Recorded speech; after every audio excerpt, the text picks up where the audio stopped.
All right, everyone. We start off today talking about HR 867. That is the Anti-Boycott Act, the IGO Act, actually. In general, if you look at the wording of the reforms of the initial Anti-Boycott Act, it seems to refer only to IGOs and international government organizations and people who are associated with them. In reality, though, if you look at the pragmatic text of the bill, it can be construed to punish people with up to 20 years in prison and up to a $1 million fine for simply not wanting to do business with entities in the nation of Israel. That's really what it's about, by the way.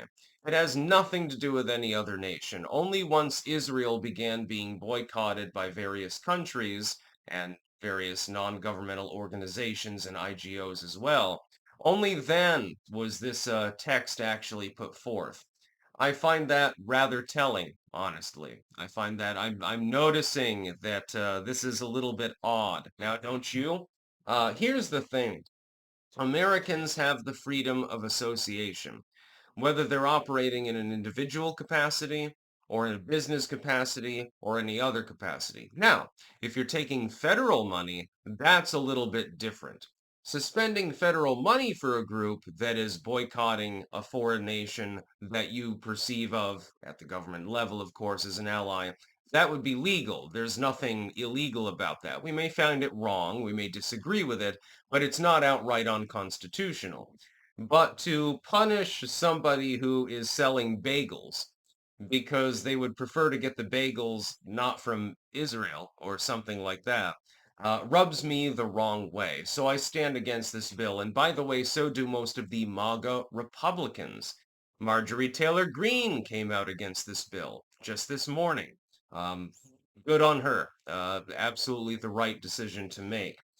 This is unconstitutional. It is unconstitutional to punish American citizens in a work capacity, whether they're a sole proprietor, they run a small business, or something like that, simply because they refuse to do business with a foreign entity.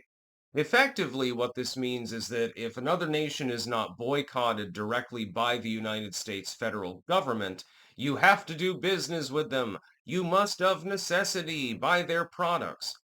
That's not exactly what this country was founded for. Just to be clear, that's not exactly what the founding fathers had in mind. If you wanted to accept goods from a foreign nation, you should be able to do so. If you don't want to accept them, you should be able to do so. That was the whole point. This is bake the cake on steroids more than anything else. The Anti-Boycott Act is an affront to the U.S. Constitution and the concept of free expression. If I own a business, let's say that I open up a couple of stores and we're selling bagels with lox. Are you telling me that if an Israeli company comes in and says, "Oh, we'll supply the lox," that I have no choice but to buy from them? What's next? Are you going to funnel feed me gefilte fish or something like that? We all know exactly the reason why this particular bill was passed. Now, I have been generally ambivalent on the Israel-Palestine issue. Israel was invaded by Hamas. While their response was disproportionate, a response needed to be made. Thankfully, most of the hostages have been returned at this time. You've got a conquest plan now that I'm going to have to talk about separately in today's live stream, for example.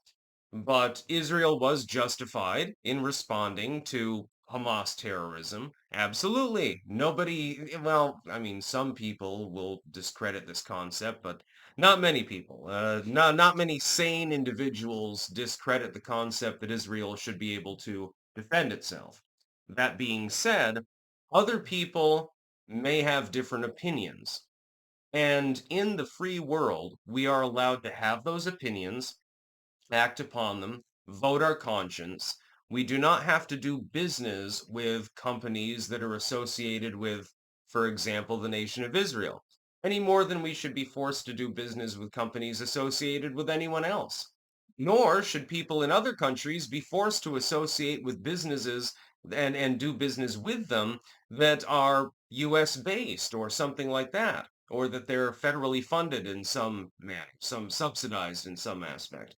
They shouldn't be forced to do that. That's the manner of fair trade, of free expression. This bill, unfortunately, and I had some people that were trying to tell me otherwise, but when I read the plain text of the bill, and I read the whole thing, it's not very long, thankfully, which is bootstrapped to a pre-existing bill with regards to the NGOs, to the boycott movement, boycott, divestment, and so forth. When I read the plain text, it insinuates that a private individual, like myself, for example, I am technically a sole proprietor. I am self-branded. I put out news. I put out political content and so forth. And sometimes I make garden videos and stuff like that. Random stuff.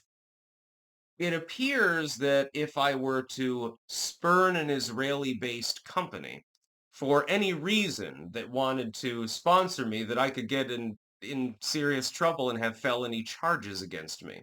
That appears to be what the text of the bill actually insinuates. Now, will it be applied that way? The hope is, of course, no. But lawyers are very good at misapplying the text of a bill, and judges are very good at the same.